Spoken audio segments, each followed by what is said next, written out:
The city of Jakarta is drowning. Perched on the edge of the Java Sea, much of the capital of Indonesia is actually below the sea level. Torrential monsoon rains regularly cause the city's 13 rivers to overflow, and it's getting worse. Overdevelopment, deforestation, and canals and sewers clogged with rubbish mean that water increasingly has nowhere to go but up. For more than a decade, Jakarta's 25 million citizens have been enduring a series of ever higher floods. I'm Taimur Nabili, and on this edition of 101 East, we take a look at a looming catastrophe in Jakarta.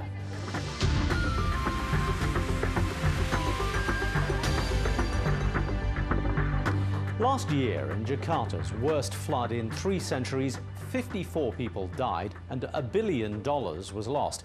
But even when it doesn't rain, more and more the city is ending up underwater. Jeff Thompson reports.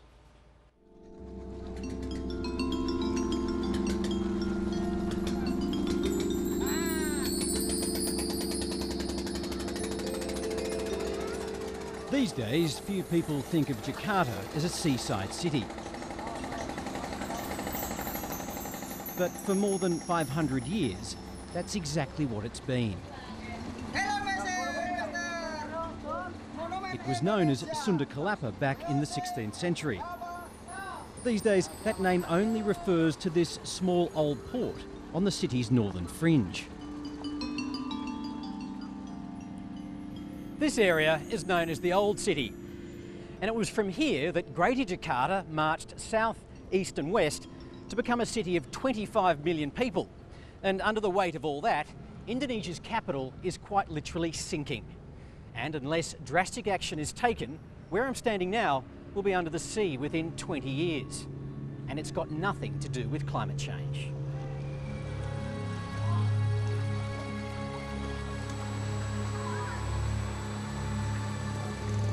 Jakarta is a city built on low-lying plains, and that means floods of some sort or other happen all the time.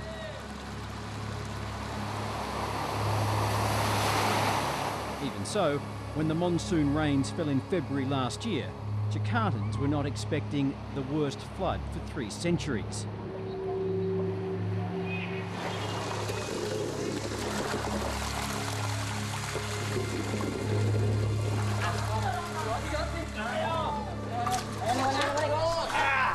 When it was over, 54 people were dead and almost $1 billion worth of damage was done. The diagnosis was clear. Jakarta's floods were getting worse.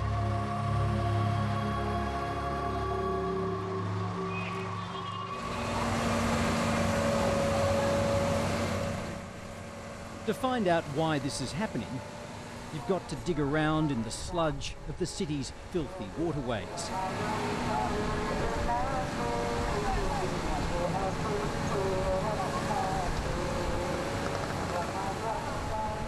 So here we are, one of the most important channels in Jakarta, the Western Flood Channel. JANJAAP BRINKMAN is a Dutch water engineer contracted to the World Bank, which is helping solve Jakarta's flood problems. What are the kids looking for here, do you think? They look for scrap, for metal, for bottles, plastic, all that kind of stuff. And everybody has his own material that they're looking for, and they sell it. So nothing goes to waste? Nothing goes to waste. I even know a guy that collects straws, drinking straws, cleans them again and sells them again. When the Dutch took over 400 years ago, they brought a lot more to the city than just the new name of Batavia. They also built a complex system of flood channels to protect this city crossed by 13 rivers. The Western Flood Channel used to run alongside Batavia's western flank. Today it cuts straight through Jakarta's bloated heart.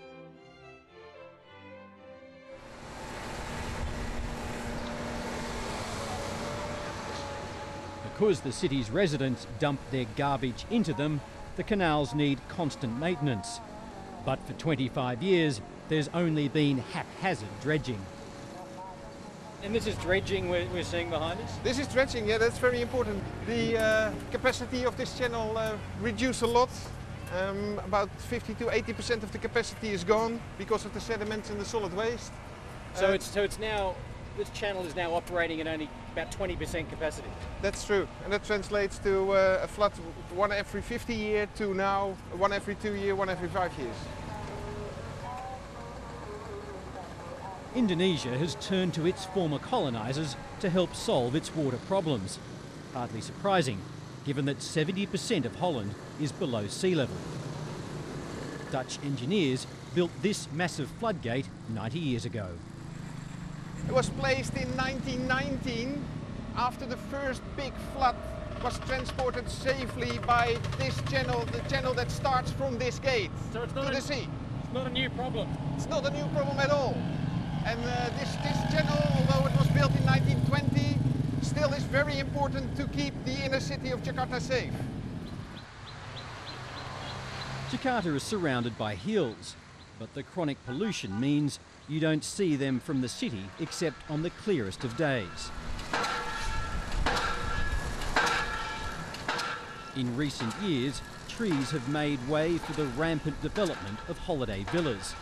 The hill's ability to absorb rainwater has been radically reduced. So now when it rains, swollen rivers are clogged with sediment and garbage. Flood channels are overwhelmed, floodgates are useless.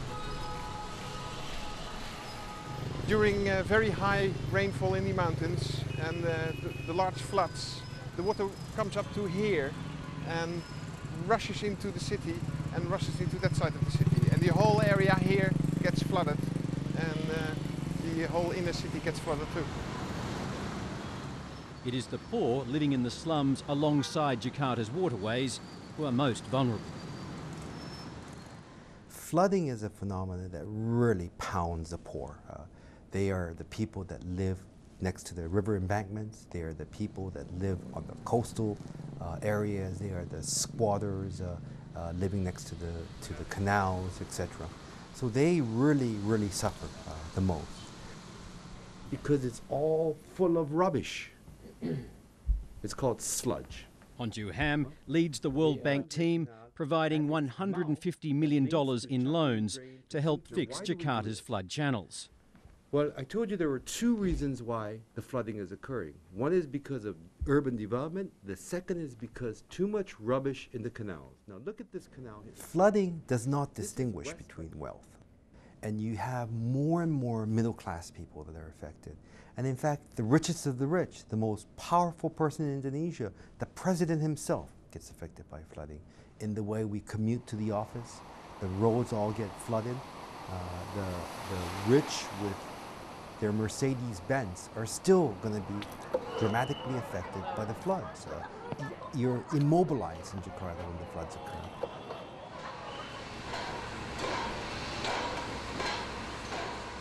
Wati UTAMI lives in a flood-prone area where she works nearby as a housemaid for expatriates. She's been pressured to sell up her house to make way for an upmarket development next door. When it rains a lot near your house, does it flood here too? It's all flood, yeah. And do you think it'll be worse once the building is finished? I'm not sure.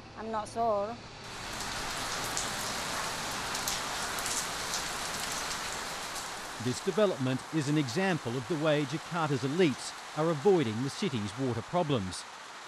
It promises to be flood-proof.